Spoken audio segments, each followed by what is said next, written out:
நீங்கள் பார்த்துக் கொண்டிருப்பது உங்கள் விஜய். பாஸ்கர் சக்தி, how do you see that? ஆணுக்குள் எவ்வளவு பெண்மை இருக்கிறது, பெண்ணுக்குள் எவ்வளவு ஆண்மை இருக்கிறது? இந்த ஷோவில் அது நிறைய கற்பிதங்கள் காலியாயிடுச்சு. யா, எனக்குள்ளேயுமே இந்த சோகால்டு பெண் தன்மைகள்னு நம்ம பொதுவாக நம்புகிற அந்த விஷயங்கள் நிறைய இருக்குது. ஒரு ரைட்டர் அது தேவைன்னு நான் நினைக்கிறேன். எந்த ஒரு விஷயத்தை ஒரு கன்சர்னோட பார்க்குறது.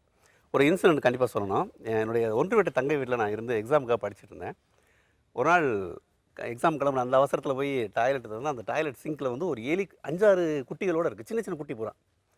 எனக்கு இந்த சுச்சுவேஷனே ஃபேஸ் பண்ண முடியாமல் வெளியில் வந்துட்டேன். வெளியில் என்ன பண்ணுறதுங்கிற குழப்பத்துலேயும் அந்த எலியை என்ன பண்ணுறது, நம்ம மெட்ராஸ் வராது, வெளியிலையும் எங்கேயும் போக முடியாது டாய்லெட்லாம்.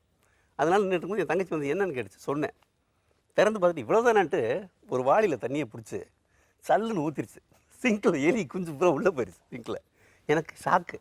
ஏன்னா நம்ம எனக்கு முதல் முறையாக பெண்ங்கிற அந்த பயந்த பிம்பமெல்லாம் காலியாகி போச்சு. அந்த இடத்துல எல்லாமே நம்ம இட்டுக்கட்டின விஷயங்கள் தான் எனக்கு படுது.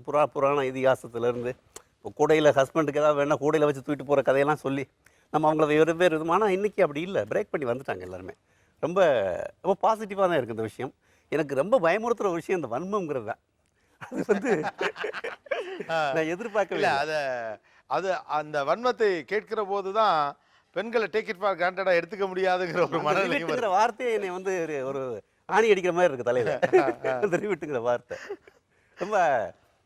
ரொம்ப ஹெல்த்தியாக இருக்குது. நிறைய விஷயங்கள் இவங்களுக்கு இருக்கக்கூடிய தைரியமும். ஏன்னா நம்ம பாரதியார் போன நூற்றாண்டின் முற்பகுதியிலே அதை தான் சொன்னார். அச்சம் தவிர ஆண்மை தவிரன்ற விஷயங்கள்லாம் அவர் பெண்களுக்கு தான் சொல்கிறார். அவர் நிமிர்ந்த நடை நேர்கொண்ட பார்வைன்னு சொல்கிற விஷயங்கள் எல்லாமே குனிஞ்சு தான் போகணுங்கிற பெண்ணுக்கு நிமிர்ந்து போ, நிறைய படி அப்படின்றார். நிறைய படிக்கணும், ஞானத்தை தெரிச்சு கொண்டுலாம் சொல்கிறார். அது மாதிரி அப்படி படித்து வந்த ஒரு தலைமுறையை தான் இந்த பெண்கள்கிட்ட நான் பார்க்குறேன். அதே சமயம் ஆண்கள் ரொம்பவும் கன்சர்ன். நம்ம அப்பாவுக்கு பயந்த இந்த விஷயங்களை சொன்னாங்க. அப்பா ஒரு டெரராக தான் ஒரு காலகட்டம் வரைக்கும் இருந்தார். இன்றைக்கி அப்பா ஒரு நண்பனாக இருக்கார். அதுவும் ஒரு ஆரோக்கியமான விஷயம்.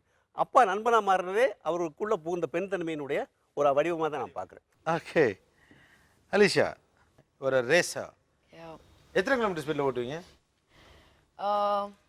நான் bike racer and car racer in India. I race with boys. Race with boys? Yeah, I'm the only girl in India. Only girl in India? Yeah. தமிழ்நாட்டுக்காரங்க? ஆமாங்க, சென்னை தான். சென்னை. இந்த ரேசர்ஸ் இவங்க கூடலாம் பழகி அவங்க கூட பைக் ஓட்டி எவ்வளோ ஆம்பளை பையனா மாறிட்டீங்க நீங்கள்? I look dress like a girl தான். ஆனால் ஜிம்ல in a minute I can do 65 push-ups. I train like a guy. ஏன்னா I have to race against men. So physically and mentally you have to prepare like a guy. So அது மாதிரி. Okay, நீங்கள் இந்த பெண்ணுக்கான நளினம் இதெல்லாத்தையும் நீங்கள் இழந்துட்டீங்க அப்படிங்கிற மாதிரி யாராவது கிரிட்டிசைஸ் பண்ணியிருக்காங்களா? நிறைய பசங்க my dad's friends, people, guys who race with me பார்த்தனா சொல்லுவாங்க, என்ன பண்ணுறீங்க, ஓ வீட்டில் கல்யாணம் போ, I mean you get married and go. இல்லைன்னா அது it's a guy sport. Girls ரொம்ப இட்ஸ் வெரி பேட். ஏன்னா you have to get married, you have to give birth and all that. So I've gone inside my room and I've cried.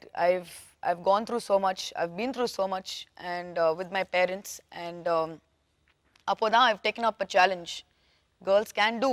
Guys, it's a guy sport. So it's like soccer. So appoda I took a challenge and I've come this far. Okay. Sudha, இந்த இரண்டு உலகத்தை பற்றி நீங்கள் சொல்லுங்க. மனதிலிருந்தும் உடலிலிருந்தும். இந்த ரெண்டு விஷயத்தை பார்க்கும்போது எனக்கு ஆணும் பெண்ணும் எல்லா விஷயத்தையும் சமம்னு தோணுது. அவங்களுடைய ஃபீலிங்ஸை கிட்டேருந்து கேட்கும்போது நிறைய தெரியாத விஷயங்கள் தெரிய வந்துச்சு. ஆணுக்குள் பெண், பெண்ணுக்குள் ஆண் சொல்லும்போது ஆணுக்குள் பெண், அந்த ஆணுக்குள் பெண் அந்த பெண்மை அதிகமாகும் போது ஒரு பிறப்பு வருது இல்லையா, திருநங்கை. ஸோ நான் அந்த திருநங்கை, அதனால் நான் அதை பற்றி கொஞ்சம் பேசலான்னு பார்க்குறேன். ஆனாலும் எல்லா நேரத்துலையும் பெண்ணாக இருக்கவும் முடியல. உதாரணத்துக்கு சில இடங்களில் அந்த ஆள் மனசில் இருக்கக்கூடிய அந்த ஆண் உணர்வு வெளிப்படுத்த வேண்டிய கட்டாயங்களும் திருநங்கையான எங்களுக்கு வருது. அது பல கட்டங்கள். உதாரணத்துக்கு பார்த்தீங்கன்னா, எங்களுடைய வீட்டில் இறந்துட்டாங்க யாராவது சொன்னால் அந்த இடத்துல நாங்கள் ஒரு ஆணாக தான் இருந்து அந்த செரமனி விஷயங்களை நாங்கள் செய்ய வேண்டியது இருக்குது. வீட்டில் இப்போ என்னுடைய வீடு காம்பவுண்ட் வீடு.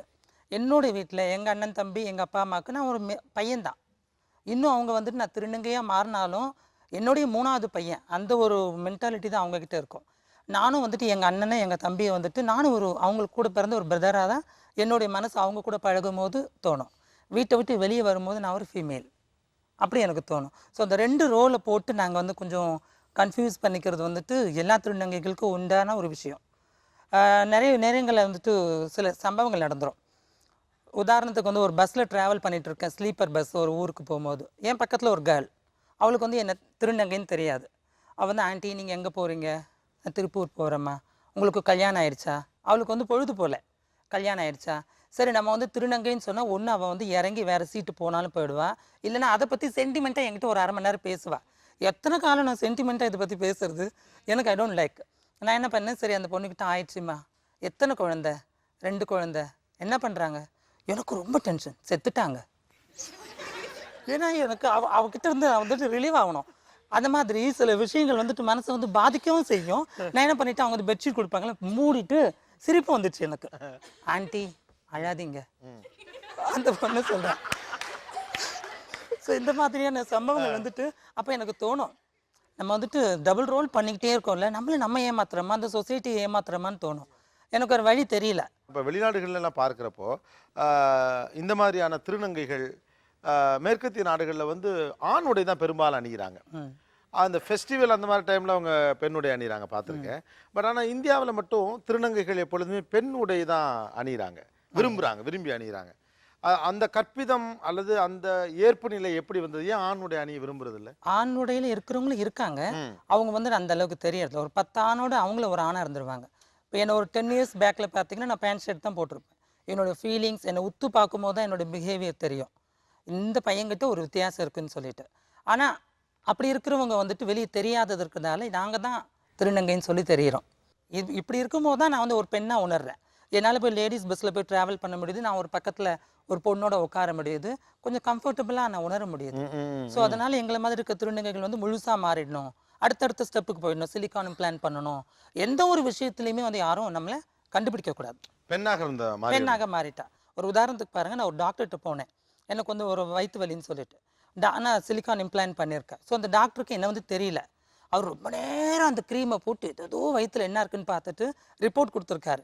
என்னோட எல்லாமே நார்மல், கர்ப்பப்பையும் நார்மல், கர்ப்பப்பை வாயில் நார்மல். அவர் ஒரு லிஸ்ட் வச்சிருப்பார் போல இருக்கு.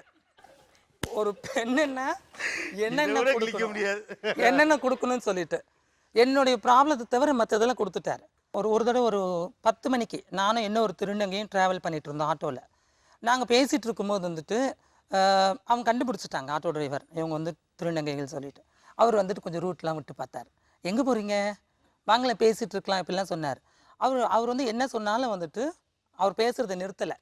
பார்த்தோம், சரி இவங்ககிட்ட வந்துட்டு கொஞ்சம் வேறு மாதிரி நடந்தால் தான் முடியும்னு சொல்லிட்டு கொஞ்சம் மேல் வாய்ஸை அது வந்துடும் எங்களுக்கு அந்த நேரத்தில். அது இப்போ எப்படி சொல்கிறதுன்னு தெரியல. மேல் வயசில் பேசணும்னு அவனுக்கு வந்துட்டு இது ஃபீமேல் மாதிரி இருந்து மேல் வயசில் பேச மூடு போயிடுச்சு அவனுக்கு. டோட்டலி போயிடுச்சு.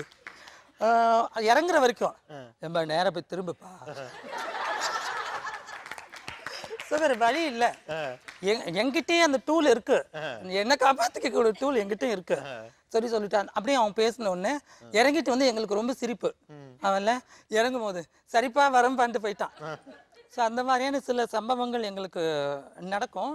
ஆனால் எல்லா நெருக்கடியான விஷயங்களையும் கொஞ்சம் சுவாரஸ்யமாகவே கடந்து போக முயற்சி பண்ணிடுறீங்க இல்லை? ஆமாம், ரொம்ப இல்லைன்னா அது வழியாக இருக்கும் இல்லைன்னா ரொம்ப சந்தோஷமா. ஏன்னா நடக்கக்கூடியது எல்லாமே டிஃப்ரெண்ட்டாக இருக்கும், இங்கே இருக்க யாருக்குமே நடக்காது. அப்போ எனக்கு என்ன இருக்கும்னா ஒன்று நோட் பண்ணி வைப்பேன் டைரியில், இன்னைக்கு இப்படி நடந்தது நாளைக்கு இப்படி நடந்ததுன்னு சொல்லிட்டு. அது ஒரு இன்ட்ரெஸ்டிங்கான விஷயம். அதே நேரத்தில் அது உள்ளுக்குள்ள ஒரு சோகமும் இருக்கும். கொண்டாட்டமாகவே கடந்து போயிடணும்னு முயற்சி பண்ணுறதே ஒரு நல்ல பாசிட்டிவான விஷயம். தொடர்வோம் ஒரு சிறிய இடைவெளிக்கு பிறகு. இதாச்சி மசாலா அணியா நானா power by Ran India TMT கம்பிகள், co presented by butterfly power hub.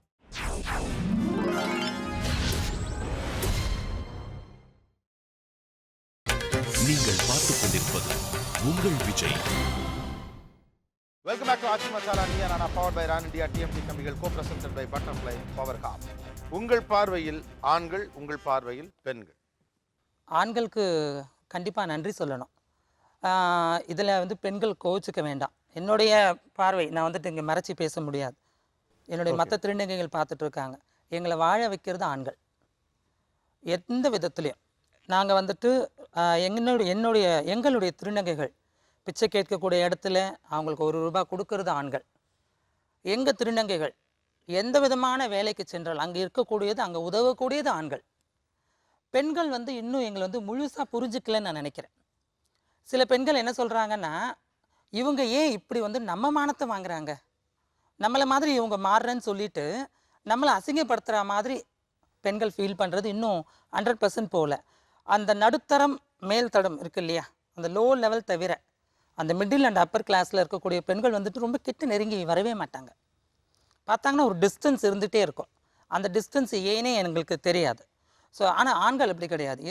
எந்த விதமான வயதில் இருந்தோம், எந்த விதமான பிரிவினர்களும் எங்கள் கிட்ட வந்து பேசுகிற அளவுக்கு இப்போ இருக்க சுச்சுவேஷன் இருக்குது. ஸோ ஆண்களுக்கு நான் வந்துட்டு எங்கள் திருநங்கைகள் சார்பாக நான் நன்றி சொல்கிறேன். சுதா, என்ன ஒர்க் பண்ணுறீங்க? நான் ஒரு தனியார் நிறுவனத்தில் ஒர்க் பண்ணிகிட்டு இருக்கேன். ஓகே, என்னவா இருக்கீங்க? திட்ட அலுவலராக இருக்கேன். நான் ஒரு கன்சல்டண்ட்டாக அங்கே போயிருந்தேன். ஸோ நிறைய விஷயங்கள் அங்கே வந்துட்டு பேசும்போது என்னுடைய கருத்துக்களை நாங்கள் பகிர்ந்த விதம் இதையெல்லாம் வச்சு அவங்க ஒரு திட்ட அலுவலராக பொறுப்பு கொடுத்துருக்காங்க. நான் வந்து ஒரு 25,000 சேலரி வாங்கிட்டு இருக்கேன். ஓகே, ஆக்சுவலாக நான் சுதாக்கிட்ட இன்னொரு கேள்வி வச்சுருந்தேன், அதை இப்போ கேட்க வேணாம்னு முடிவு பண்ணிட்டேன். நான் எல்லாட்டையும் அந்த கேள்வி கேட்டேன், நீங்கள் எப்போது அழுதிருக்கணும், உங்கள்கிட்ட அதை கேட்க நினச்சேன். But I don't want to ask you, because நீங்கள் எப்போ இங்கே பேசினாலும் அவங்க உங்களை மாதிரி ஒரு பார்ட்டிசிபெண்ட்டாக வந்து இங்கே பேசினவங்க தான். அன்னைக்கே முடிவு பண்ணால் இவங்க கெஸ்ட்டாக உட்கார வேண்டிய ஆள். நம்ம நல்ல திறமையான கருத்துக்களை முன்வைக்கிறவங்கள, அவங்கள அந்த முக்கியத்துவத்தை கொண்டு வந்து ரெக்கக்னைஸ் பண்ணவங்களை நம்ம நிறையா பார்த்துருக்கோம். ஸோ அவங்கள நம்மளோட சேர்த்துடணும் அப்படிங்கிறதுக்காண்டி நீங்களாம் அழக்கூடாது. அதனால் ஏன் எப்போ அழுதிங்கன்னு ஏன்னா நீங்கள் எப்போதுமே சந்தோஷமாக லைஃப் அப்ரோச் பண்ண பார்க்குறீங்க, அதே மாதிரி அது நடந்துக்கட்டும். Very nice, so happy for you.